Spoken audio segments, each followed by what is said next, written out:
All right, because I know y'all are totally excited about this.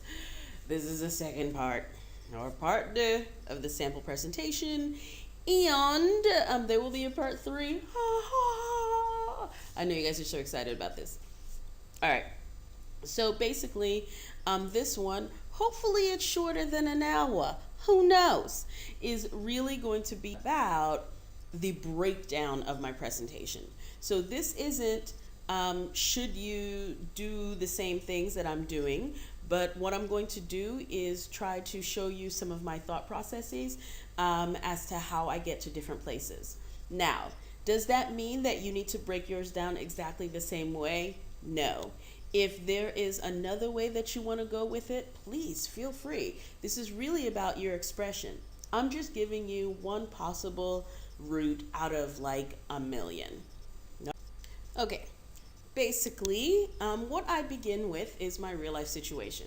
So I started with The Science of Us, one of my absolute favorites.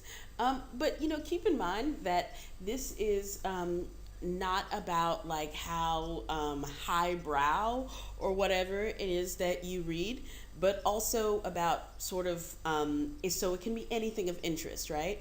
I'm a bit nerd.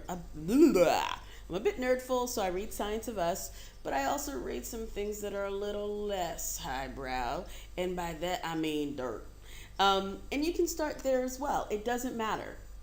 So one of the things that I found what really interesting recently was, and when they first published about this, I actually didn't read it because I kind of wasn't that interested in it.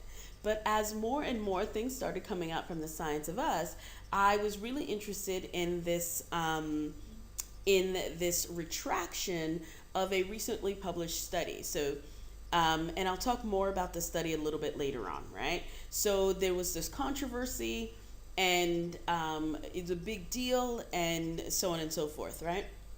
Remember, now this is a study about the acceptance of homosexuality in the larger culture. I am not going to talk about whether I agree or disagree with the premise of this study. That's not it at all. What I'm actually really interested in is the retraction and the controversy that underlies all of this.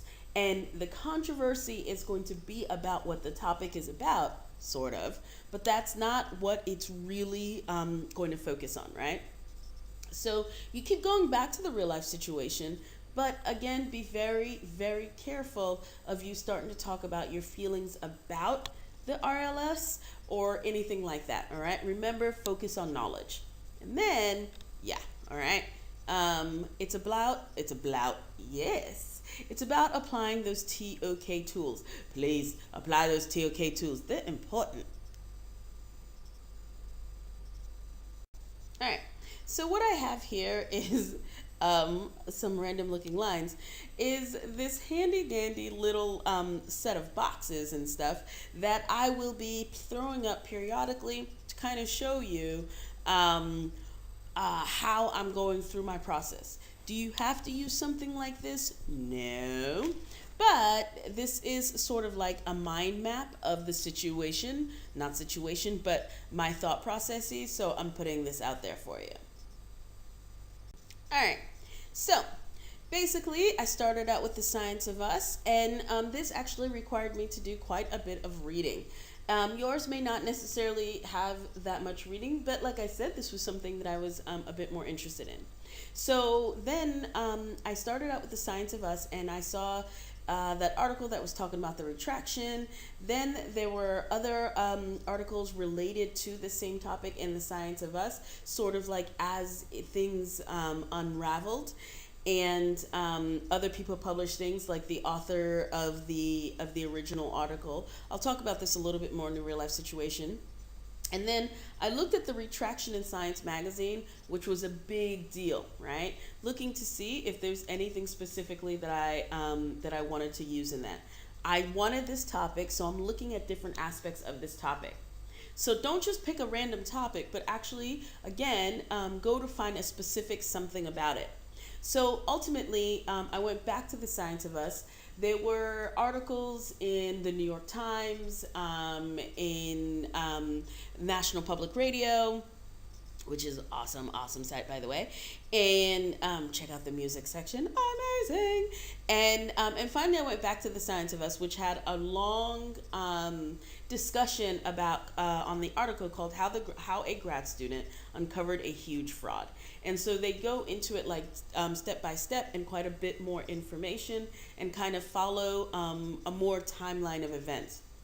And I thought that fit my purposes a little bit better.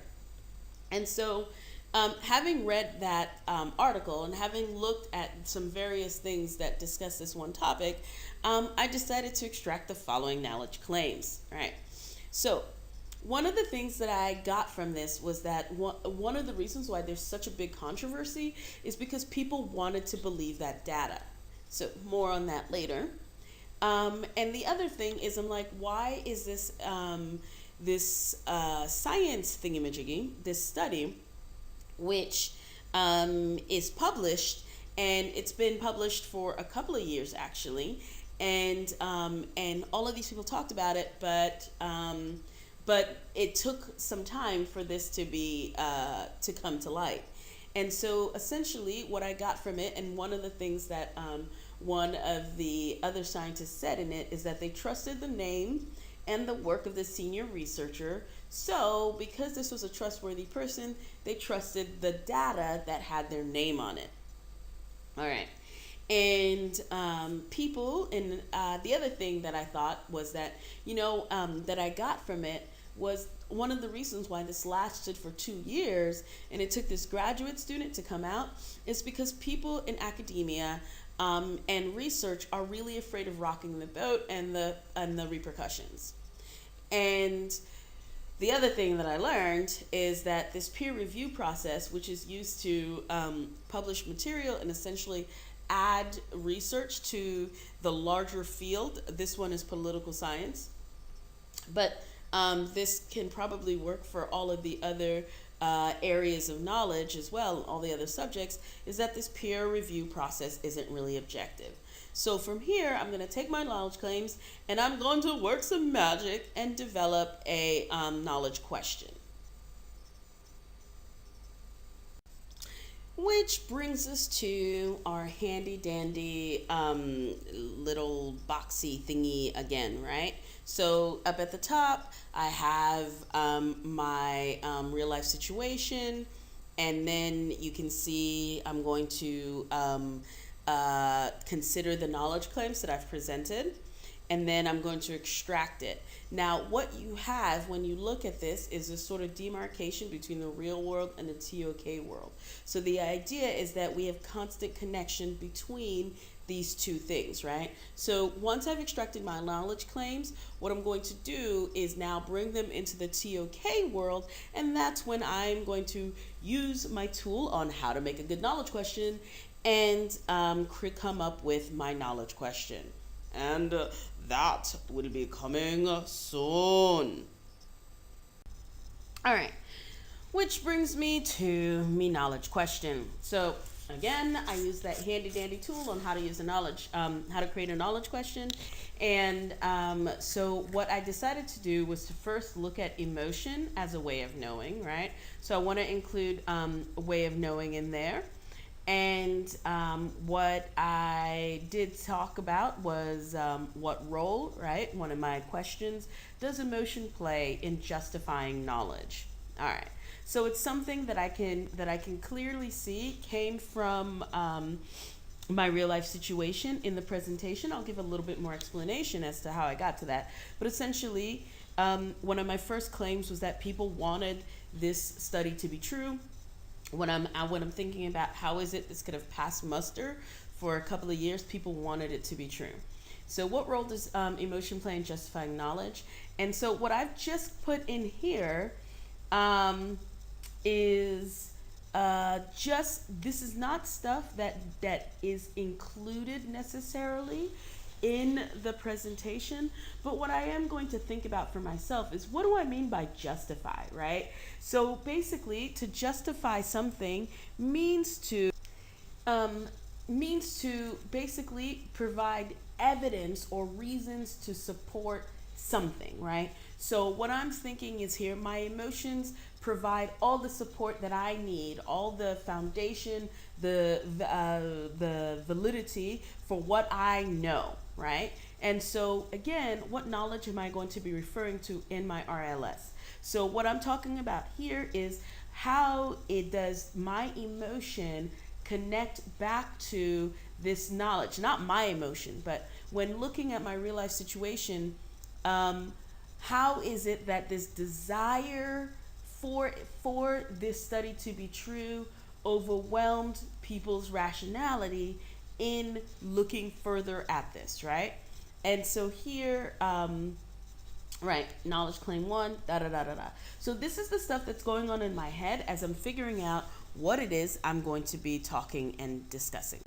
So here we go. Here's my diagram again. We've seen me brought it. We've seen me bring these knowledge claims into the TOK world, and I've created my TOK question, my knowledge question.